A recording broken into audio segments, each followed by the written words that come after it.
Good morning, all. સો previous લેક્ચરમાં આપણે સમ જોયા હતા એરિયાના બરાબર દરેકના મેથડોલોજીસ આપણે યુઝ કરી અને એના સમ આપણે જોયા હતા બરાબર. સો આજે આપણે ન્યૂ ચેપ્ટરનો ટોપિક સ્ટાર્ટ કરવા જઈ રહ્યા છે remote sensing. Okay, so basically આ જે લાસ્ટ ચેપ્ટર જે આપણું છે બરાબર, લાઈક મોડર્ન સર્વિંગ ઇક્વિપમેન્ટ્સ બરાબર. સો એમાં તમારે રિમોટ સેન્સિંગ વિશે થોડુંક આપેલું છે બરાબર. સો એ આપણે થોડું ડિસ્કસ કરી લઈએ કે what is a remote sensing અને એમાં કઈ કઈ વસ્તુઓ તમારે અંદર આવે છે બરાબર. So the basic concept of the remote sensing બરાબર. સો રિમોટ સેન્સિંગ એક એવી વસ્તુ છે કે જે તમે જ્યારે બી તમારે વધારે મોટા એરિયાનો જ્યારે વસ્તુ તમારે મેજર કરવાનો હોય, એરિયા ફાઇન્ડ કરવાનો હોય, તો એ વખતે રિમોટ સેન્સિંગ નો યુઝ કરી અને તમે એરિયા ફાઇન્ડ આઉટ કરી શકો છો બરાબર. So this is the most advance methodology or this is the most advance concept in the field of the સર્વેઇંગ બરાબર. એના પછી એક ટોટલ સ્ટેશન આવે છે બરાબર, કે એ બી તમે જે બી થિયોડોલાઇટ તમારે ભણવામાં આવશે, તમારું જે સેકન્ડ ચેપ્ટર છે, સેકન્ડ કે થર્ડ ચેપ્ટર છે થિયોડોલાઇટ સર્વેઇંગ બરાબર. સો એનું એક ડિજિટલ વર્ઝન છે કે ભાઈ થિયોડોલાઇટ આપણે બેઝિકલી બહુ પહેલા યુઝ કરતા હતા, આજથી 30-40 વર્ષ પહેલા. પણ હવે જેટલા બી સર્વે કરવામાં આવે છે બરાબર, એ generally they are done with the help of the total station બરાબર. So the basic concept of remote sensing or introduction. Remote sensing is an art and science of obtaining information about an object or a feature without physically coming in contact with that object or a feature બરાબર. તો remote sensing કેવી રીતનું work કરે છે કે આપણે તમે કોઈ બી સર્વિંગ મેથોડોલોજી લો છો બરાબર, તો એમાં તમારે ફિઝિકલી એ જગ્યાએ જઈ અને તમારે સર્વે કરવો પડશે બરાબર. લાઈક પ્લેન ટેબલ સર્વિંગ તમે જે ભણી રહ્યા છો અત્યારે બરાબર, તો એ બી કેવું છે કે તમારે ઓન સાઇટ ત્યાં તમારે જઈ અને તમારે ડેટા કલેક્શન કરવું પડે. પણ જ્યારે રિમોટ સેન્સિંગ એવી વસ્તુ છે કે remote sensing is an art and science of obtaining information about an object or a feature without physically coming in contact with that object or feature. Humans apply remote sensing in their day-to-day business through vision, hearing and sense of the smell. બરાબર, કે આપણે remote સેન્સિંગનો use આપણે day to day લાઈફમાં કરીએ છીએ બરાબર. કે ભાઈ આપણે કોઈક દૂરથી કોઈ વસ્તુ જોતા હોઈએ બરાબર, તો આપણને ખબર પડે કે એ વસ્તુ દૂર છે, પણ આપણે છેક ત્યાં જઈને એકદમ નજીક એની જોડે જઈને જોવા નથી જતા, પણ આપણને દૂરથી ખબર પડી જાય કે આ વસ્તુ કંઈક આવી છે. Hearing and sense of the smell. The data collected can be manifold. Variation in acoustic wave distribution, variation in force distribution, variation in electromagnetic energy distribution.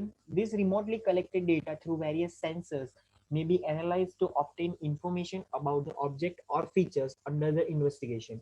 In this course, we will deal with the remote sensing through the electromagnetic energy sensors only. બરાબર છે કે ત્રણ રીતે data collection કરવામાં આવે.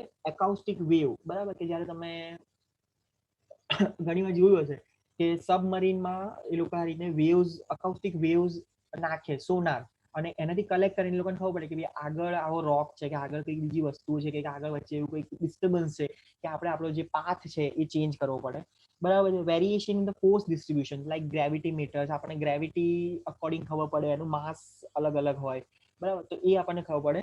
And the variation in electromagnetic energy distribution બરાબર.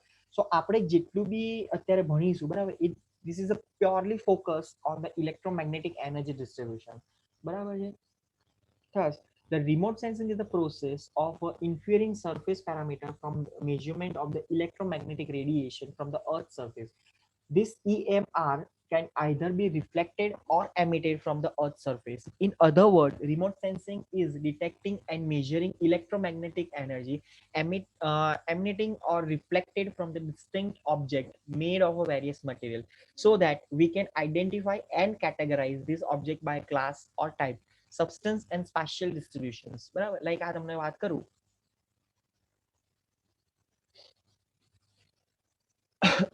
સો કેવી રીતે રિમોટ સેન્સિંગ વર્ક કરે છે, બરાબર. સો આપણે જે બી સેટેલાઇટ આપણે આઉટર સ્પેસમાં ફરી રહ્યા છે, બરાબર, તો એ કાઇન્ડ ઓફ એક સેન્સર છે, બરાબર. તમારા અર્થ ઉપરથી જેટલી બી electromagnetic energy or electromagnetic waves જે રિફ્લેક્ટ થાય છે, બરાબર, like with the help of the sun, બસ સનના જે રેડિયેશન અહીંયા આવે અને એ પછી જ્યારે રિફ્લેક્ટ થાય આપણી અર્થ સરફેસ ઉપરથી, બરાબર, તો એ બધું જ જે બી એના જે વેવ્સ છે એ તમારું આ જે સેન્સર છે એ કલેક્ટ કરે અને એના ઉપરથી એ પછી આખું એનાલાઇઝ કરે, બરાબર. So remote sensing provide a means of observing large area at a finer spatial and temporal frequency. It finds extensive application in the civil engineering, include watershed studies, hydrological states and fluxes simulation, hydrological modeling, disaster management service such as a flood and drought warning and monitoring, damage assessment in case of the natural calamities, environmental monitoring and the urban planning. બરાબર છે કે જ્યારે આપણે civil એન્જિનિયરિંગના કોઈ બી જે બધા domains છે, બરાબર, અર્બન પ્લાનિંગ છે, પછી ડેમેજ અસેસમેન્ટ છે, બરાબર, એ બધી જ વખતે આપણે જે રિમોટ સેન્સિંગનો યુઝ કરી અને આપણે એકચ્યુઅલી ડેટા લઈ શકીએ. લાઈક હવે વાત કરીએ કે આપણે કોઈ એગ્રીકલ્ચર ફિલ્ડ ઓર ફોરેસ્ટ ઉપર સ્ટડી કરી રહ્યા છીએ, બરાબર, કે how the human activities are affect the forest ecology or how speedy the deforestations are occurred due to the human activities, બરાબર. So just this is kind of the example, બરાબર, કે human એક્ટિવિટીના લીધે તમારી ફોરેસ્ટ ઇકોલોજી પર શું અસર થાય, બરાબર. તો લાઈક તમે લાસ્ટ યર ઘણા એવા ન્યૂઝ સાંભળ્યા હશે, બરાબર, કે ભાઈ જે એમેઝોનના જે જંગલો છે, બરાબર, so there are the forest fires are going there for the couple of months, કે મહિના સુધી ત્યાં આગ લાગેલી રહી અંદર ને અંદર, બરાબર. સો એ વખતે જ્યારે તમારે એનું અસેસમેન્ટ કરવાનું હોય કે ભાઈ આપણે આટલી બધી વસ્તુનું ડેમેજ થયું, બરાબર, કે ભાઈ આ ફોરેસ્ટ ફાયર થઈ તો એમાં કેટલા બધા જ જે એક્સટિન્ક્ટ એનિમલ્સ હશે કે એક્સટિન્ક્ટ વેજીટેશન્સ હશે, બરાબર. લાઈક આપણને ખબર છે કે એમેઝોનનું જે જંગલ છે, બરાબર, સો ધીસ ઇઝ સો એ આપણા જે અર્થનું કાઇન્ડ ઓફ આપણે લંગ્સ કહી શકીએ, બરાબર. સો the forest provides us enormous number of or enormous amount of oxygen, બરાબર. અને એની સાથે સાથે એ ઘણા બધા એવા બધા રેર એનિમલ્સ આપણને જોવા મળી શકે ત્યાં, બરાબર. પણ due to that forest fire કે એ વખતે ત્યાંની જેટલી બી વેજીટેશન હતું, જે ગ્રીન કવર હતું, બધું ઘણું બધું ઓછું થઈ ગયું અને ડે ટુ ડે લાઈક ઘણા વર્ષોથી એનું જે ફોરેસ્ટ કવર છે ધીમે ધીમે ઓછું થઈ રહ્યું છે. So the scientist and the environmentalists are predict that in the next decade or in the next century we totally extinct or destroy the whole Amazon rainforest. સો એનું જે અસેસમેન્ટ જે છે, બરાબર, એ કેવી રીતે થઈ શકે? તો with the help of the remote sensor. આપણને ખબર છે કે આપણે કઈ છેક અંદર ત્યાં જંગલમાં જઈને સર્વે કરવા નથી જવાના કે ઓકે ભાઈ આ બધું આટલું બધું બગડી ગયું, આ બધું ડેમેજ થયું, બરાબર. પણ with the help of remote sensing આપણે એ વસ્તુ કરી શકીએ છીએ. So the basic concept of remote sensing are introduced below. So first, the electromagnetic energy. તો ત્રણ રીતે આપણે કરી શકીએ કે લાઈક સાઉન્ડ વેવ્સ થી, બરાબર,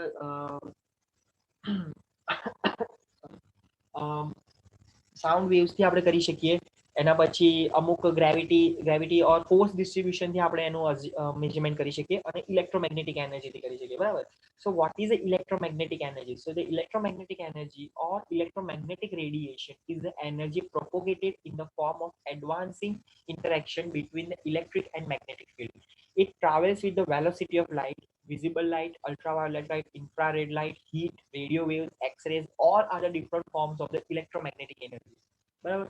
આપણે જે બી લાઇટને ફીલ કરીએ છીએ, બરાબર, સો એ કાઇન્ડ ઓફ બધી જ જે લાઇટ્સ જે છે, બરાબર, એ kind of it is a part of the electromagnetic energy, like visible lights, ultraviolet rays, UV rays આપણે વાત કરીએ, infrared rays આપણે ઘણી વખતે કહીએ છીએ કે UV આપણા માટે બહુ જ ખરાબ, આપણે જોઈ શકતા નથી કે કેવા હોય છે, પણ યુવી રેઝ, ઇન્ફ્રારેડ, એક્સરે તમને ખબર છે કે આપણે કોઈ બી લાઈક બોડીની અંદર કંઈક આપણને થયું હોય, લાઈક કંઈક હાડકું તૂટી ગયું હોય તો ડોક્ટર્સ કહે છે કે ભાઈ તમે એક્સરે કરાવો કે જેથી તમને ખબર પડે કે ભાઈ કઈ એક્ઝેક્ટ કઈ જગ્યાએ તમને વાગ્યું છે. So the electromagnetic energy can be expressed either in terms of frequency or a wavelength of radiation as E is equal to hcf or hc by lambda. So where h is a Planck's constant, c is a constant that expresses the celerity or speed of the light, so which is a 3 into 10 raised to 8 meter per second. બરાબર કે ભાઈ 3 lakh metre પર સેકન્ડની સ્પીડે આપણે pass થઈ શકીએ છીએ બરાબર. This is a kind of 3 into 10 raised to 8 meter per second. F is a frequency expressed in hertz and lambda is a wavelength expressed in the micrometers. So the distribution of the continuum of energy can be plotted as a function of the wavelength and is known as the EMR spectrum. બરાબર. So આ તમને જે figure દેખાઈ રહી છે, so this is called the electromagnetic radiation spectrum. બરાબર. So અહીંયા તમને વેવ લેન્થ આપેલી છે બરાબર કે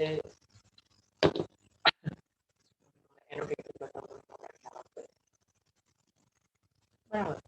So જેમ કે આ જે તમને છે આ વેવ લેન્થ છે તમારી 10 raised to minus 6, 10 raised to minus 5, 10 raised to minus 4, 10 raised to minus 3, up to 10 raised to 9. બરાબર છે. So 10 raised to minus 6 is the gamma rays. બરાબર.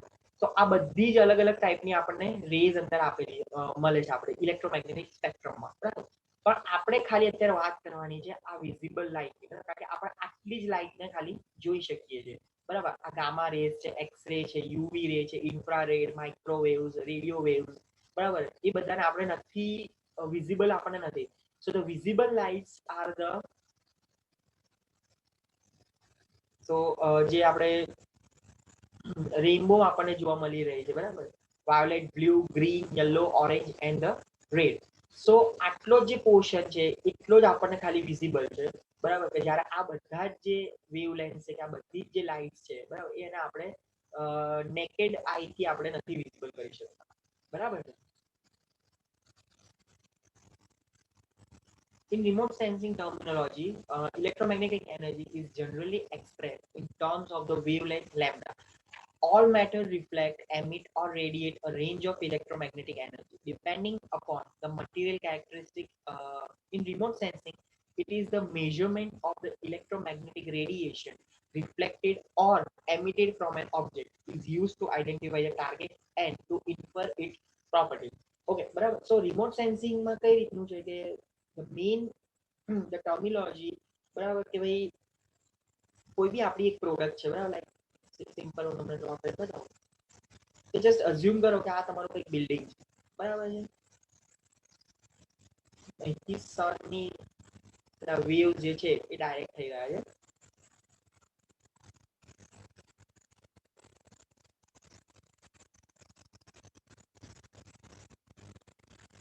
તો આપણને ખબર છે કે ભાઈ આ જે વસ્તુ છે બરાબર, અમુક એનર્જી ઓર અમુક જ્યાં રેડિયેશન જે છે બરાબર એ એબ્ઝોર્બ કરી અને એ અહીંયાથી રિફ્લેક્ટ કરશે બરાબર, અલગ અલગ અમાઉન્ટ, દરેકની કેરેક્ટરિસ્ટિક અલગ હોય બરાબર છે. સો એ વખતે આપણું અહીંયા જે સેટેલાઇટ અહીંયા ફરી રહ્યું છે બરાબર, તો આ બધી જ જે એનર્જી જે છે બરાબર, આ બધી જ જે એનર્જીસ છે બરાબર એના એ જે આપણું જે સેટેલાઇટ છે બરાબર એ ત્યાંથી એક્વાયર કરશે અને એ જે એનર્જી એને એક્વાયર કરી એના પછી એનું આખું એનાલિસિસ થશે અને એ એનાલિસિસ ઉપરથી આપણને ખબર પડે કે ભાઈ અહીંયા આપણા આ એરિયામાં કઈ કઈ વસ્તુ અવેલેબલ છે અને કઈ ટાઈપના મટીરિયલ્સ અવેલેબલ છે બરાબર. So all the matters reflect, emit or radiate. બરાબર. So what જો આ રિફ્લેક્ટ થયું, એમિટ એટલે કે એ પોતાની જાતે કંઈક જનરેટ કરે છે. So this is called the emit. બરાબર. જેમ કે આ જે ગ્રીન લાઈન છે બરાબર, અહીંયા કંઈક એવી વસ્તુ હોય કે જેથી જે ઇલેક્ટ્રોમેગ્નેટિક રેડિયેશન્સ એમિટ કરતું હોય તો એ, અને રેડિયેટ બરાબર કે ક્યાંકથી બીજેથી આવ્યું છે અને એ ખાલી જસ્ટ મૂવમેન્ટ કરી રહ્યું છે ખાલી અહીંયાથી આવ્યું બરાબર, અને ડ્યુ ટુ ધ મટીરિયલ તમારા જે વેવ્સ છે એ એને રીડાયરેક્ટ થઈ રહ્યા છે બરાબર, થઈ જશે પણ સમજી લેવા માટે બતાવી બરાબર. So all the matters that reflect, emit or radiate a range of electromagnetic energy depending upon the material characteristics. In remote sensing, it is the measurement of electromagnetic radiation reflected or emitted from an object. It is used to identify the target and to infer its property. બરાબર છે. સો આ તમને જે દેખાઈ રહ્યું છે બરાબર. આ તમારું જે વેવલેન્થ છે ઇલેક્ટ્રોમેગ્નેટિક રેડિયેશન સ્પેક્ટ્રમ, બરાબર. આ તમારે બહુ જ ધ્યાનથી યાદ રાખી લેવાનું છે, કારણ કે કદાચ એક્ઝામમાં આની થિયરી પૂછાય છે, બરાબર છે. કે electromagnetic energy or different electromagnetic energy and draw electromagnetic spectrum EMR spectrum, બરાબર. સો એ પણ આપણે જોઈ લઈએ કે 10⁻⁶ છે તો ત્યાં ગામા રેઝ છે, 10⁻⁴ છે તો એક્સ રેઝ, 10⁻⁻1 તો અલ્ટ્રાવાયોલેટ રેઝ, 1 નિયર ઇન્ફ્રારેડ, 10 છે તો થર્મલ ઇન્ફ્રારેડ છે, 10⁵ છે તો માઇક્રોવેવ છે, 10⁸ છે તો રેડિયો વેવ્સ છે, બરાબર. આપણે આજે રેડિયો વેવ્સની આપણે વાત કરીએ છીએ કે જે રેડિયો આપણે સાંભળી રહ્યા છીએ, બરાબર, કે દૂરના કોઈ સ્ટેશન સાથે કનેક્શન કરવા માટે આપણે રેડિયો વેવ્સ યુઝ કરીએ છીએ. અને આ છે તમારી વિઝિબલ લાઇટ કે જેની દરેકની વેવલેન્થ તમને આપેલી છે, લાઈક 0.40 તો વાયોલેટ, 0.48 તો બ્લુ, 0.54 તો ગ્રીન, બરાબર. તો બેઝિકલી તમારે આ બધું યાદ રાખવાની કોઈ જરૂર નથી એટલી બધી, પણ તમારે આની આખી એક વેવલેન્થ યાદ રાખવી પડશે કે વેવલેન્થ સ્ટાર્ટિંગ ફ્રોમ 10⁻⁶ ટુ 10�9, બરાબર. અને કઈ કઈ દરેકની વેવલેન્થ કેટલી છે, ગામા રેઝની કેટલી, એક્સ રેની કેટલી, અલ્ટ્રાવાયોલેટની કેટલી, બરાબર. સો નેક્સ્ટ છે પ્રિન્સિપલ ઓફ રિમોટ સેન્સિંગ. તો એ આપણે નેક્સ્ટ લેક્ચરમાં ડિસ્કસ કરીશું. Okay, so C you in the next lecture. Thank you.